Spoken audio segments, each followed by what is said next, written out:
तो हेलो दोस्तों, आज का जो हमारा टॉपिक है बेसिक्स मैथ्स का, आज का 7वां वीडियो है। और 7वां वीडियो में आज का मेरा टॉपिक है डेसिमल। अब डेसिमल क्या होता है मैं आपको बताऊंगा। जितने भी पॉइंट वाले आप नंबर देखते हो उसको हम लोग कहते हैं डेसिमल। ठीक है, हमने फ्रैक्शन देखे तो फ्रैक्शंस का आंसर हम डेसिमल में मैक्सिमम टाइम निकालते हैं। देखो एग्जाम्पल तो मैं देता हूँ। अगर आपके पास एक रोटी है, ठीक है, आपने उस एक रोटी का दो हिस्सा कर दिया, दो हिस्सा, ठीक है, तो आपको चेक करना पड़ेगा कि टोटल इसके कितने पार्ट्स है। तो यहाँ पे टोटल दो पार्ट्स है, तो मैं उसको हमेशा नीचे लिखूंगा। टोटल पार्ट्स हमेशा नीचे लिखा जाता है, ठीक है, मैथ्स में। अब अगर आपने इसको ये वाला पार्ट्स खा लिया तो हम बोलेंगे कि दो में से आपने एक पार्ट्स खा लिया। तो अगर आपको सवाल पूछा गया आपने कितना पार्ट्स खाया, कितना आपने कितनी रोटी खाई है, रोटी कितना खाई है, तो ये आ जाएगा 1/2। दो में से एक पार्ट आपने खा लिया है, और इसको जब आप डिवाइड करोगे तो आपको आंसर मिलेगा 0.5। क्या मिलेगा? 0.5। मतलब आपने आधी रोटी खा ली है। हम बोलते हैं ना आधी रोटी हमने खा लिया, तो वो इस तरह से हम लोग मैथ्स में डेसिमल के तौर पे बताते हैं। ठीक है, इसी हिसाब से अगर देखेंगे, मान लो आपके पास एक रोटी है और आपने उसका 4 पार्ट्स कर दिया, ठीक है, बराबर बराबर पार्ट्स 4 पार्ट कर दिया, तो टोटल पार्ट्स कितने हैं इसके अंदर? 4 पार्ट्स हैं। और अगर आपने इसके दो हिस्सा खा लिया, ठीक है, दो हिस्सा खा लिया मतलब कितनी रोटी खाई आपने? आधी खा लिया ना।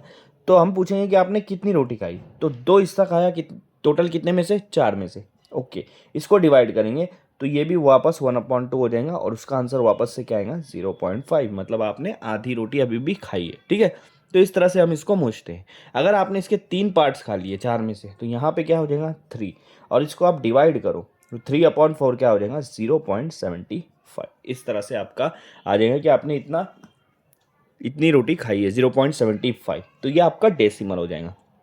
अब मैं आपको बताता हूँ, अगर कोई डेसिमल है जैसे 0.75 है, ठीक है, इसको अगर मैं 10 से मल्टीप्लाई कर रहा हूँ तो क्या होगा? देखो 10 में एक जीरो आ रहा है, ठीक है, हाँ, तो 10 में एक जीरो आ रहा है, और अगर आप मल्टीप्लाई कर रहे हो तो कभी भी पॉइंट इधर राइट साइड सरकता है।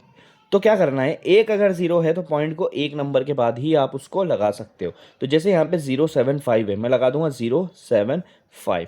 अब पॉइंट यहाँ था, आपने 10 से मल्टीप्लाई करें, 10 में एक जीरो आता है तो एक पॉइंट आगे बढ़ जाएगा, यहाँ से पॉइंट यहाँ चला जाएगा तो वो हो जाएगा 7.5। अब पॉइंट के बाद जो भी नंबर होता है उससे पहले एक ही जीरो लगना चाहिए। तो पॉइंट के पहले अगर जीरो है तो चलेगा, लेकिन उसके आगे जीरो है तो उसको नहीं भी लगाते चलता है। तो आपका आंसर आ जाएगा 7.5।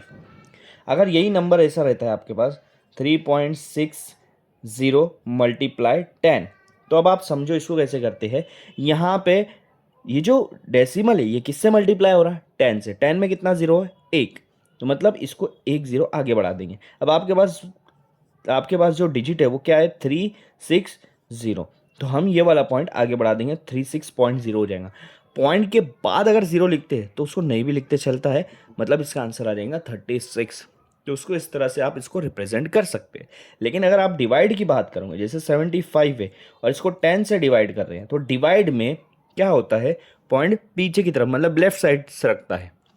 जैसे यहाँ पे 75 है तो आप 75 को, मतलब इसका आंसर नहीं, आप 75 को ऐसा लिख सकते हो, 75.0 लिख सकते हैं। जब इसको 10 से डिवाइड कर रहा हो तो ये पॉइंट कहाँ जाएगा? पीछे की तरफ, इधर लेफ्ट साइड।